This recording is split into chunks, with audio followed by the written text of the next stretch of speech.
The Sony Xperia Tablet Z is based on the omni-balanced design language of the Xperia Z and shares all of its advantages: thin, attractive, and water resistant. The box the Xperia Tablet Z comes in is pretty straightforward. It contains a compact charger, a micro USB cable to go with it, and a small stack of manuals. The tablet itself is stunningly thinner than almost all smartphones and thinner than any other tablet out there. It's light too, and you can easily lift it by its corner. More impressively, despite its thin and light construction, the Xperia Tablet Z is a solidly built device that has a premium feel in hand. The front is covered in a scratch-resistant glass, and in the center is the 10.1-inch IPS LCD display of 1920 by 1200 resolution. The bezels around the display are thick enough to comfortably put your thumb on without touching the screen. The screen is almost as sharp as those on the Nexus 10 or iPad 4, but the image quality is still very good. Colors and contrast are also good, but the brightness is relatively low and the display is quite reflective, so sunlight legibility suffers. Surprisingly for a Sony display, the viewing angles are great, unlike on most other Sony smartphones. The Sony Xperia Tablet Z is water resistant, which means that all ports are sealed by protective plastic flaps. The one on the left covers the 3.5mm audio jack, which is just above the trademark power lock key and the volume rocker.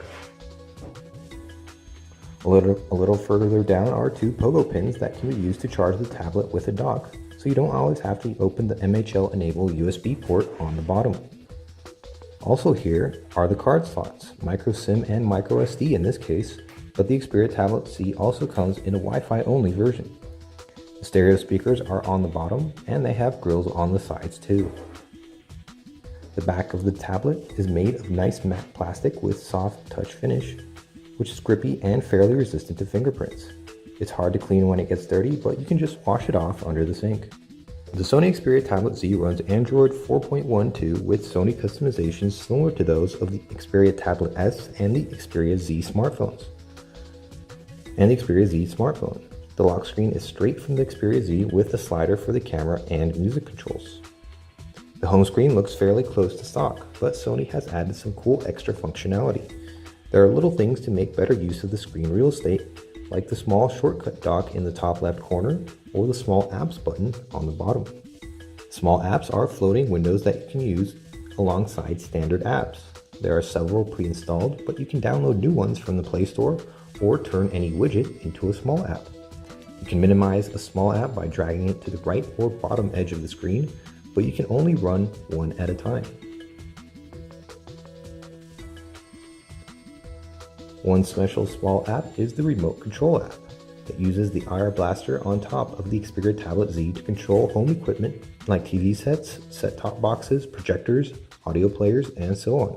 There's a big app to go along with it too, one that can control complex setups and create macros to control multiple devices at once. If a device is not in the app's database, you can use its remote to teach the Tablet Z its commands. Sony has preloaded its own Walkman music player, which has multiple sound enhancements, including an equalizer and dynamic normalizer, which minimizes the difference in volume between songs. There are also custom visualizations and Sony's Infinite button. The Tablet Z also comes with a built-in FM radio receiver. The Social Life app combines Facebook, Twitter, and YouTube feeds into a single stream. It's easy to use and lets you replay, retweet, and like and post updates. It also has features to help you discover interesting news. The Backup and Restore app can handle everything from settings to downloaded apps and their data. You can back up to the internal memory, a micro SD card, or even a plugged-in USB mass storage device.